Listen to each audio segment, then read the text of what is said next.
Bendiciones, es un gran honor dirigirme a esta gran audiencia y ojalá puedan escuchar no solamente los que conocemos la palabra, sino que usted pueda compartir con quien no conoce la palabra. Si tiene alguna necesidad, pues, de que lo haga.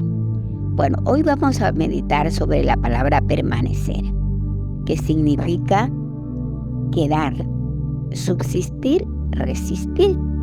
Vamos a ver qué dice la palabra. Usted sabe que la palabra es nuestro manual. Es nuestro manual. Y ahí es que tenemos que regirnos. Por ejemplo, en el libro de Proverbios, en el capítulo 10, el versículo 25 nos dice así. Dice, como pasa el torbellino, así el malo no permanece, mas el justo permanece para siempre. Bueno, aquí nos enseña la palabra que a veces nosotros nos comparamos, ¿no? Y decimos, bueno, tal persona hace cosas malas, no obedece y le va bien. Y yo que estoy luchando, quiero agradarle a Dios, como que no me va tan bien. Pero aquí la palabra nos hace ver que como pasa el torbellino, así el malo no permanece. O sea, ¿qué es un torbellino? Un torbellino es un viento fuerte, un viento que hace temer porque es destructivo, ¿verdad? Entonces, hay cosas que en este mundo se aparecen así, de repente. Un torbellino no es algo que le avisa cuando va a pasar, sino que de repente aparece, coge como a la gente de sorpresa. Asimismo, las personas que aparentan que se prendieron en la iglesia o que tienen una vida sin problemas, pero de repente aparece un torbellino. ¿Y qué pasa con ese torbellino? Destruye, acaba todo. Y así le pasa a la persona que no está haciendo bien, que se califica como mala porque no hace lo que Dios dice, hace lo que ellos dicen. Entonces dice que ellos no permanecen, son como el torbellino, algo novedoso, algo que aparece de repente, pero también algo que en un ratito es destruido. Ese es el malo. La palabra de Dios dice, mas el justo permanece para siempre. ¿Quién es un justo? El justo es una persona que ha aceptado a Cristo en su corazón y que ha sido justificado por la sangre de Cristo, porque se ha arrepentido, porque se ha dado cuenta de su error, porque ha dicho, he vivido tan mal y he pensado que he estado bien. Y he vivido echando la culpa a toda la gente, que me va mal por esto, que me va mal lo de por acá. Pero hoy, cuando viene la luz de la palabra a su vida, recibe a Jesús como su Señor. Jesús como su Señor comienza a gobernar, comienza a arreglar lo que estaba dañado y especialmente lo motiva a buscar en su palabra quién es una persona justa y quién no. Y como aceptó la justificación, ya es justo, no es porque ha dejado de pecar ni porque ya eso es todo, no. El justo es aquel que recibe a Jesús en su corazón, acepta su sacrificio y sigue siendo humano, tal vez falle, pero eso no, como ya Jesús lo justificó, él sigue siendo justo. Claro que no hay que abusar de eso, sino que buscar permanecer en él. Vamos a ver otra palabra. Otra cosa que usa el enemigo para no hacernos permanecer. Busquemos en el libro de Mateo. Mateo 12:25. Dice la palabra del Señor así. Sabiendo Jesús los pensamientos de ellos, les dijo, todo reino dividido contra sí mismo es asolado, y toda ciudad o casa dividida contra sí misma no permanecerá. Y si Satanás echa fuera a Satanás, contra sí mismo está dividido. ¿Cómo pues permanecerá su reino? Aquí los fariseos, Jesús tenía una confrontación con los fariseos. Usted sabe que los fariseos eran los religiosos de aquel tiempo, que estaban siempre atrás de Jesús, buscándole una equivocación para acusarlo, dice la palabra. Andaban cerca de él, acosándolo, criticándole, murmurándole. Y en esta vez dice que a Jesús le fue traído un chico que tenía problemas de demonios, ciego y mudo, y él lo sanó. Él lo sanó por el poder y por la palabra. Y dice que el ciego y mudo veía y hablaba. Y toda la gente estaba atónita y decía: ¿será este aquel hijo de David? Mas los fariseos, al oírlo, decían: este no echa fuera a los demonios, sino por Belcebú, príncipe de los demonios. El fariseo no admitía, no podía comprender, porque su mente estaba embotada por la incredulidad, que Jesús era el Hijo de Dios. Pero cuando veían estas cosas sobrenaturales, como que pensaban, reflexionaban, pero la misma ceguera espiritual no los dejaba entender y decían: no, este echa fuera a los demonios es por el diablo, por Belcebú, por Satanás. Y dice la palabra que, sabiendo Jesús los pensamientos de ellos, les dijo: todo reino dividido contra sí mismo es asolado, y toda ciudad o casa dividida contra sí misma no permanecerá. Les dijo Jesús: si yo echo los demonios, hago milagros por Belcebú, como ustedes me acusan, él es rey, yo soy rey. Entonces ya hay división, ya no es un solo rey. ¿Y qué les dijo? Todo reino dividido contra sí mismo es asolado. O sea, le dijo, en un lugar, para que haya un reino, tiene que haber un solo rey. Pero ustedes dicen que yo echo a los demonios por Belcebú. O sea, ¿habemos dos reyes? Eso ya no funciona. Le dijo, el enemigo de la permanencia es la división. ¿Y qué es la división? Por ejemplo, ahora vemos que el enemigo está trabajando fuertemente por esto de la división de los hogares. Hay hogares que están dentro de la misma casa, pero viven de manera diferente, cogen el dinero de manera, o sea, cada uno y gasta en lo que puede, no hay acuerdo. Entonces, ese es un reino dividido. ¿Y qué dice? Que donde está dividido no permanecerá. Por eso les dice, y si yo soy Satanás y echo fuera al otro Satanás, también hay división. ¿Cómo pues permanecerá su reino? Están equivocados, le dijo, ustedes no saben lo que dicen. Ustedes están acusando y no se dan cuenta lo que están hablando. Ahora vamos a ver cómo un reino puede permanecer. Vamos a Juan 15:4. Sabemos que Juan está en el Nuevo Testamento, ¿ya?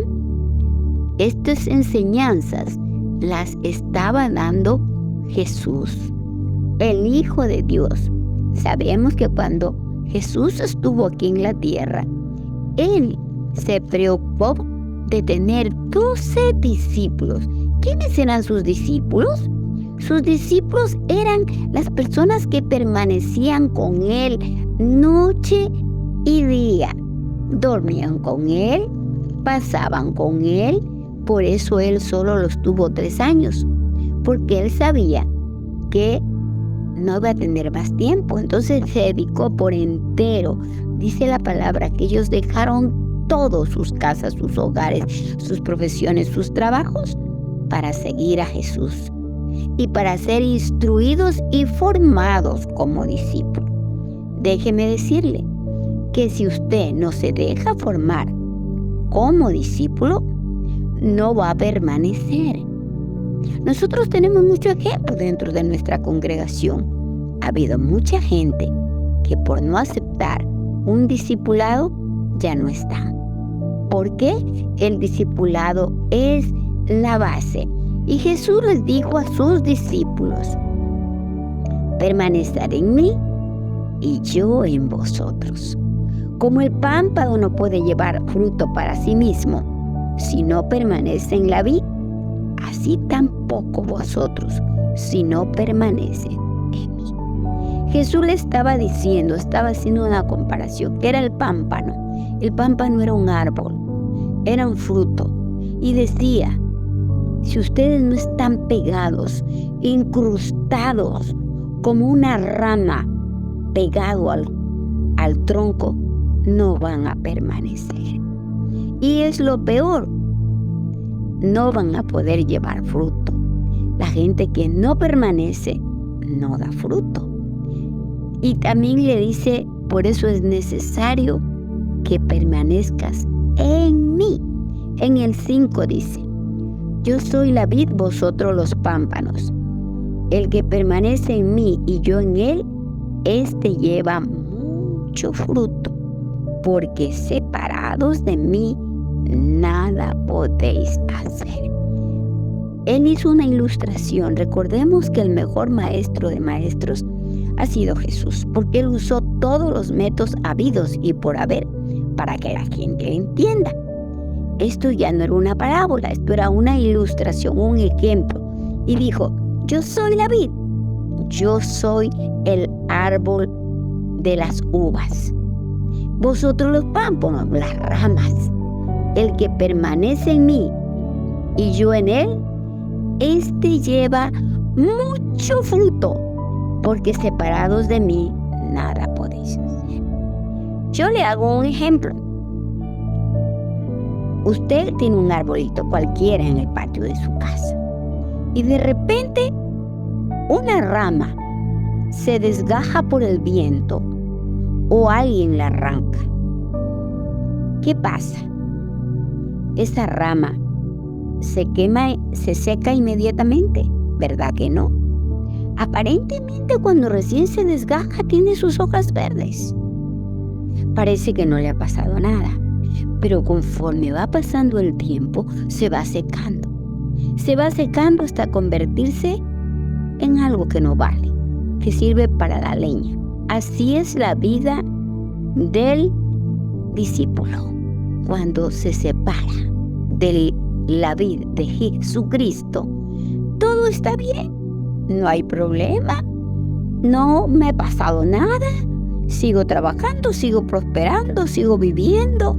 Y ese es el engaño que Satanás está usando en este tiempo para la gente, que ha cogido como modelo: yo soy cristiano, pero no voy a la iglesia.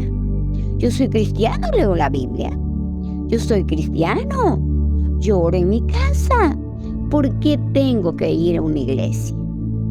Ahí entró este engaño. Sigo bien, no tengo problemas, pero ¿cómo se va a ver? No hay fruto y termina seco. Seco y listo para ir al horno, al fuego. No sirve para nada. Por eso Jesús nos está advirtiendo, nos está diciendo qué es lo que tenemos que hacer, cómo tenemos que vivir para dar fruto. Porque el Señor nos llamó no solo como para salvarnos, sino para servirle. ¿Y cómo le servimos? Le servimos a través de servir a nuestros semejantes. Jesús no baja a la tierra para que usted le haga un favor. Jesús dijo clarito: cuando alguien te venga a pedir de comer, Cuando veas a un leproso, veas a un mendigo en la calle y tú no le das abrigo, tú no le das comida al que te pida de comer, ahí me estás rechazando a mí. Y dice que la gente le va a decir, ¿cómo? Señor, ay, yo no sabía que eras tú. Si yo hubiera sabido que eras tú, yo te daba todo lo que tenía. ¿Qué le dijo Jesús? En esa gente estoy yo, en el pobre, en el abandonado, en el extranjero que está fuera de su patria, en el que no se puede valer por sí mismo, en el cojo, en el enfermo, en el lisiado, que muchas veces nosotros lo cogemos de burla. Ahí está Cristo. Ahí estaba yo y tú me negaste. Imagínense, por eso nos dice aquí el Señor, nos advierte, nos hace ver que tenemos que permanecer, porque un minuto que nos desprendamos, vamos a subir consecuencias graves. Vamos a secarnos, vamos a servir, pero ¿para qué? Para que nos echen al fuego. Pero eso no es el plan de Dios, ni es el diablo tampoco, sino que muchas veces nosotros, nuestra propia rebelión, porque hemos venido, el principio satánico de Adán y Eva es de vivir separados de Dios. Yo puedo hacer las cosas por sí mismo. Yo no tengo por qué dar cuenta a nadie. ¿Yo por qué tengo que darle de cuenta a un come plátano como yo, un pastor? No, ese es un gran pecado. Y por eso el pueblo de Dios ha entrado en juicio y vemos casas desorganizadas, hogares, matrimonios destruidos, porque no hemos permanecido en Cristo. Bueno, yo le invito en esta tarde, ojalá que esta pequeña reflexión llegue a su corazón y le diga, Señor, quiero permanecer en ti, quiero que tú me incrustes en ti, quiero que ser uno contigo, ya no quiero vivir separado, peor que sea arrancado. Quiero ser esa rama que dé mucho fruto, porque para eso me salvaste, para eso me rescataste.